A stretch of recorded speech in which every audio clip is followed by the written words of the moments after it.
Hey, Simon here, founder at BoxPlunge. First, thank you very much for your purchase. In this video, you're gonna be learning how to set up your box. This is for box 10 all the way up to box 19. So please listen carefully, thank you.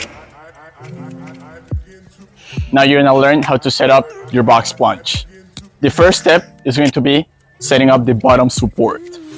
For that, we include these two foams that are usually part of the packaging, so don't throw this away. We do always include some sort of tape or marking. This represents where to line up the bottom support. So in this case, it would go right from where the arrow starts, and this one would also go where this arrow starts. So right in there. Now the entire BoxPlunge should rest on this bottom support. So let's do it.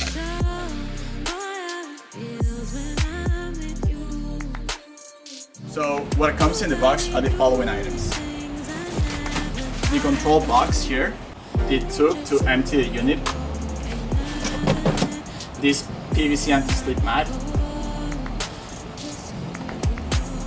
suction cup handles for those that order removable lids, phone holder, an LED light, a sump pump for emptying the unit, a filter canister that is going to be for the main filtration system of your unit that connects to the water pump, and an optional towel holder that you can choose to install it on your cold plunge or on your bathtub maybe. The second step is to install the control box. So the control box will come with the following items: a little towel for you to dry the top molding of the cold plunge every time you finish, so you avoid mold. Then it comes with instructions for the thermostat in case you want to connect it to Wi-Fi. It may be tricky sometimes, so read the instructions. It also comes with the main plug. It only plugs to one outlet, and you have to connect it with a GFCI. That's key for your safety. It should come with keys and with a little thank you letter. So the control box gets anchored to this side of the cold plunge, or to the other side in case you requested a custom-made BoxPlunge. The way to to anchor the control box is to slide these two anchor points on these two. So to do that, simply go here, and then you can sort of like just like that. So now you want to open the control box. The way to do that would be by pulling up the levers. Next, connect everything onto the control box. And by everything, I mean the water pump, which is this plug over here, and the chest freezer plug, which is found on the back side of the chest freezer. You want to undo the little knot here, and then just get however much you need, right? So we get another loop, and this is more than enough. Now you plug this chest freezer plug onto here by going through the hole. So right through here, plug it right in there. Now the thermostat probe is this one over here, and it goes connected onto the thermostat, which is located right here. So just plug it. You have to plug it all the way, or there may be an error on the screen. So here is not plugged all the way, here is plugged all the way. So this is the water pump port. I recommend letting the water cool down first, either because you waited 48 plus hours or because you used ice, and then you can connect the water pump, because the water pump does make the water to chill. It makes the water chill later, like a delay. So don't plug it when the water is hot, or you're gonna have to wait much longer for the water to cool down. So once the water is cold, just plug it in. So right in here, like that. Then we'll do some water management. to make things look better, let's do some wire management, which is basically you have to sort of pass some wire that is left through the hole, also from the thermostat probe, so all these wires, and then like for example this one, we can tighten it up.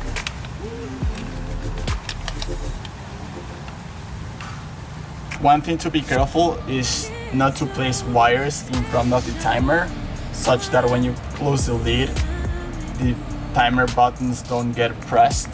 So that's something to keep in mind. And then just try to hide the wires, so when you close the box, everything looks more clean. So the next step is to connect the ozone generator tube onto the ozone generator. So just like that. This is the main plug where it goes connected to. This is a GFCI. If the unit does not work, always go to reset, and that should make the GFCI to turn on again. Of course, if it keeps on tripping, then there may be something wrong with it. Never plug it directly onto the wall outlet. That would not be safe. Plug it here, and even then, it is highly suggested to always disconnect the unit before you plunge in. That's very important for your safety. The thermostat that is built into the chest freezer, make sure it's always set at the coldest setting. For box 19, it's gonna be a digital thermostat. That one you should ignore, but this one always in the coldest. So now we're gonna install the anti-slip mat.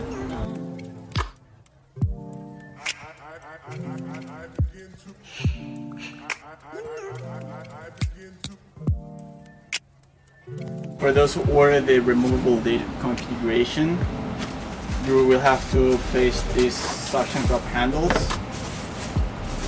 And the way this works is that they have two little suction cups that would adhere to any smooth surface, and you need to first pull these levers.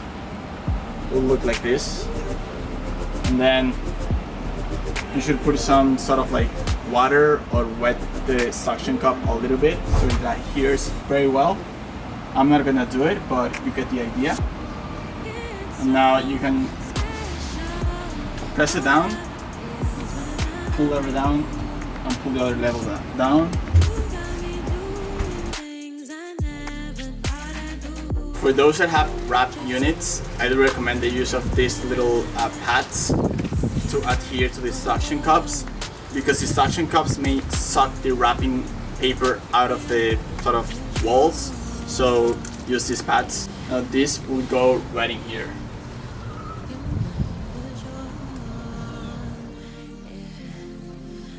Now we're going to install the filter canister. You can remove this tape that holds the O-ring, and now thread the PVC union onto the other side in the water pump.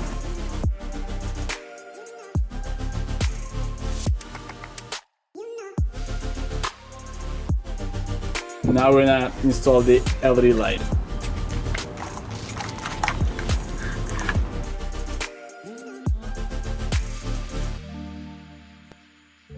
To what level should you fill the cold plunge? The ideal is to always have it at least 2 inches from the mesh, okay? So 2 inches. Otherwise, just follow the ideal mark over here, which it's even easier for you to simply fill it up to here. But the minimum, 2 inches from here. So to fill up the cold plunge with water, first you want to run the hose. All the water that is inside the hose may pollute the cold plunge. If you have hard water in your state, meaning your city water is like polluted or has a lot of solid material, then you may want to get a hose filter.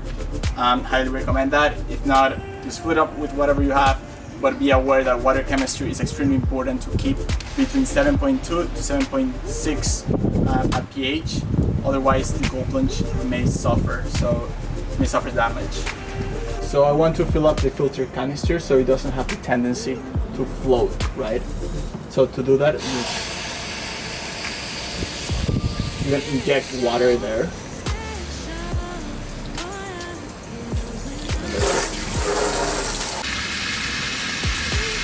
So because it's the first time you fill it up with water, I do recommend the use of ice. So it's faster than 48 plus hours. To add ice, there is sort of a method. First, know that ice is very abrasive, so you don't want to damage the cold plunge. That's why you want to open up the bag and don't like throw it such that it sort of bumps all against the walls of the cold plunge, but it just be gentle.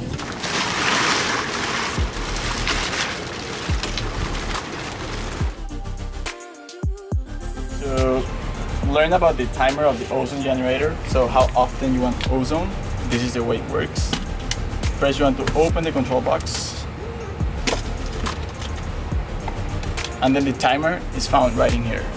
The way it works is that first you want to align this arrow with your real time. So imagine in your state it's 2:49 p.m.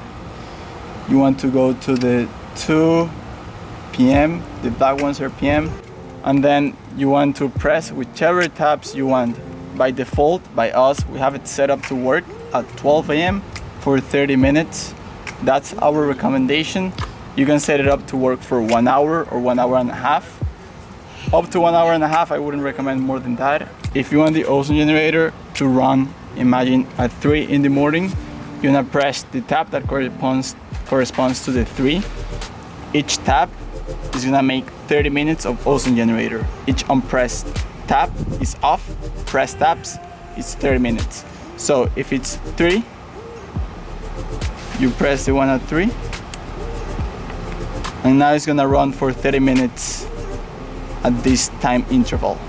You can just ignore all of this and leave it by how we have it by default.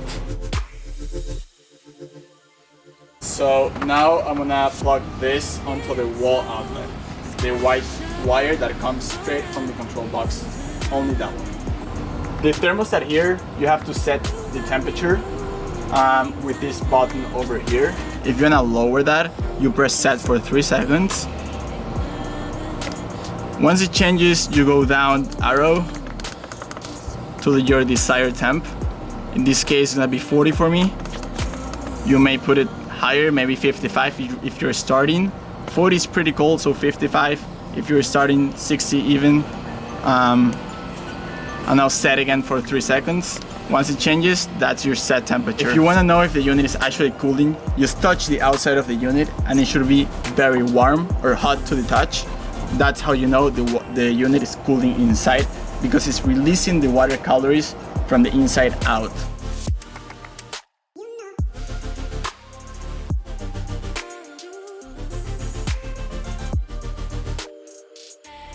So we always include an auxiliary magnet, which is this one over here. This magnet is for the purpose of testing and inspecting the system. The way it works is if you ever want to check the filtration system working, you want to first imagine you want to see it working, you have to remove the lid. Now everything is turned off, including the filtration system, so you cannot see if it's working, right? So you get the auxiliary magnet and you place it on top of the control box. Or even here, it's gonna work. Now it turns on and you can see the ripples on the other side of the chest freezer, which means the unit is in fact working perfectly. Please note, if the filter canister is clogged up or there's debris on the prep filter, then water flow is gonna decrease by a lot, to the point where it even may stop completely flowing. So always change the filter and clean the prep filter. More on the maintenance section. So to change the water of your BoxPlunge, we always include a sump pump and a hose. More information is found on the links below. Thank you very much for watching this video. If you have any questions, please feel free to reach our team, and I hope you enjoyed your cold plunge.